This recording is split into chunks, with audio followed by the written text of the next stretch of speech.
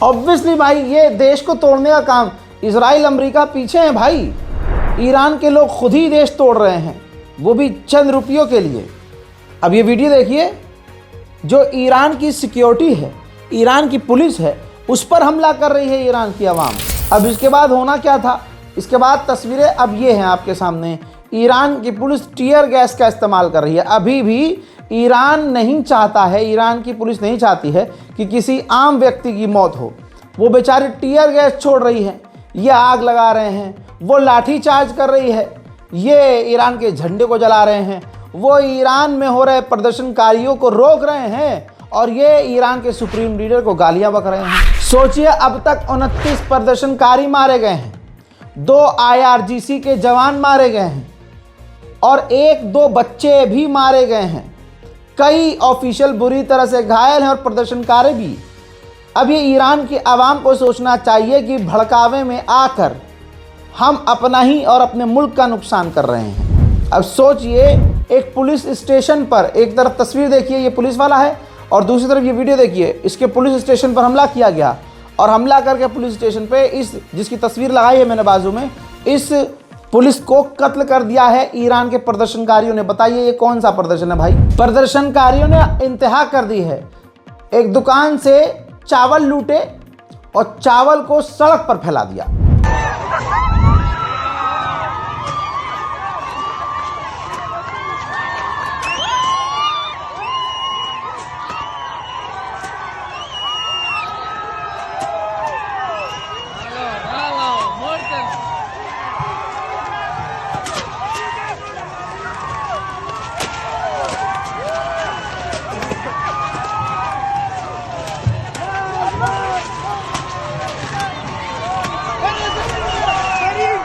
आपको अच्छे से मालूम है कि ये तमाम प्रदर्शन पैसे से हो रहे हैं और बड़े लेवल पर मोसाद खुद मौजूद है इन प्रदर्शनकारियों के बीच।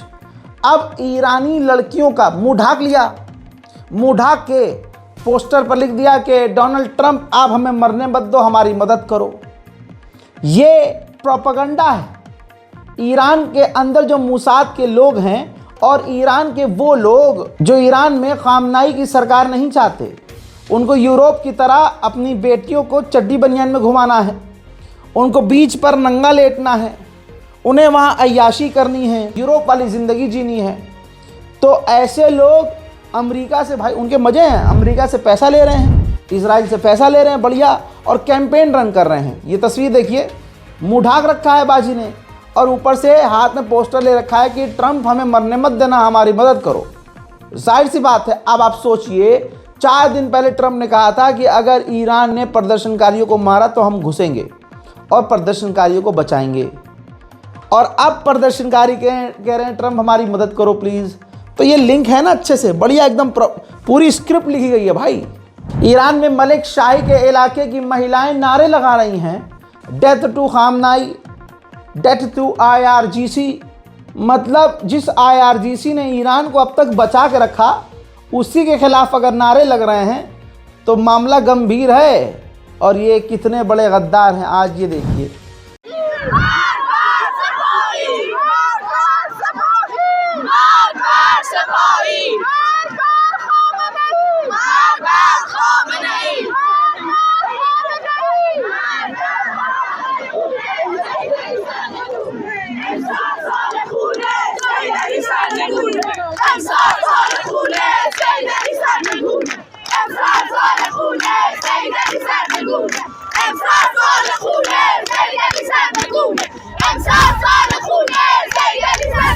प्रोपेगेंडा अमेरिका ईरान में ये चलवा रहा है। ये देखिए, ईरानी लोगों को मोसाद के ज़रिए दीवार पे ईरान के स्टिकर लगवा रहा है, जिसमें ईरानी कह रहे हैं Trump Iran is waiting for you.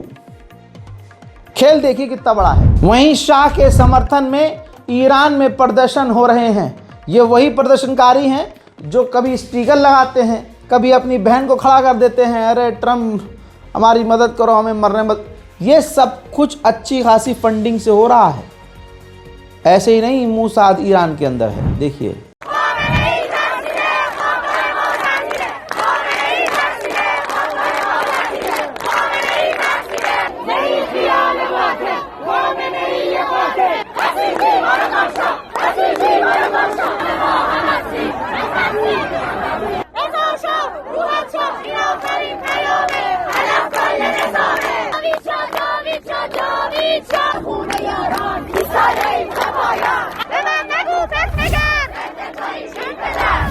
सोचिए, ईरान का जो मिलिट्री बेस है, बासिज बेस, भाई वहां पर ये प्रदर्शनकारी पेट्रोल बम फेंक रहे हैं। ये रही तस्वीर। अब अपने दिल पर हाथ रखो और आप सोचो, ये प्रदर्शन है, मिलिट्री बेस पर जाकर हमला कर रहे हैं। यानी कल को अगर अमेरिका हमला करता है तो हमारी मिलिट्री पर, हमारे ईरान की मिलिट्री के ऊपर ईरान की जनता भी हमला बोल देगी। भाई वो तो बेचारे अकेले रह गए। पूरी ईरान की आवाम को पैसा दे दे कर अच्छे खासे लेवल पर ख़रीद लिया है इजराइल और अमेरिका ने, और यही तस्वीरें यूरोप में बढ़ा चढ़ा कर दिखाई जा रही हैं और इनको बड़ा ईमानदार प्रदर्शनकारी और बड़ा शांतिपूर्वक प्रदर्शन बताया जा रहा है वेस्टर्न मीडिया के द्वारा। अभी आगे क्या क्या होना है ये तो वक्त बताएगा, लेकिन हालात जो हैं ईरान के बेहद ख़राब हैं। फिर से कह रहा हूँ, जो भी भारतीय ईरान के लिए रवाना होने वाले हैं तमाम अपनी ट्रिप को कैंसिल कर दीजिए। बहुत सारे शिया समुदाय के लोग ज़ियारत पर जाते हैं, थोड़ा सब्र कीजिए क्योंकि हालात बहुत ख़राब हैं और आपका सही सलामत रहना ज़्यादा ज़रूरी है, परिवार के बीच रहना ज़्यादा ज़रूरी है। जो स्टूडेंट्स वहाँ पढ़ रहे हैं बेहतर ये होगा कि लौट आएँ, क्योंकि 12 डेज़ वॉर में आपने देखा था कि ईरान में बहुत हमले हुए थे, यहाँ तक कि कुंभ भी हिल रहा था। मेरे ख़ुद के बहुत करीबी लोग वहाँ मौजूद थे, उन्होंने मुझे बताया था कि ऐसी कोई जगह नहीं थी जहाँ पर धमाकों की आवाज़ ना आई हो और धरती यानी ज़मीन ना हिल रही हो। लिहाजा मैं नहीं चाहता हूँ कि हमारा कोई भारतीय वहाँ जाकर फंस जाए। लिहाजा वहाँ अगर कोई लोग हैं जो आ सकते हैं प्लीज़ वापस आ जाइए और अपनी जान का ख्याल रखिए, वो सबसे ज़्यादा ज़रूरी है। फ़िलहाल के लिए इस रिपोर्ट में इतना ही, लौट के आ रहा हूँ और भी बड़ी जानकारियों के साथ, तब तक के लिए जय हिंद।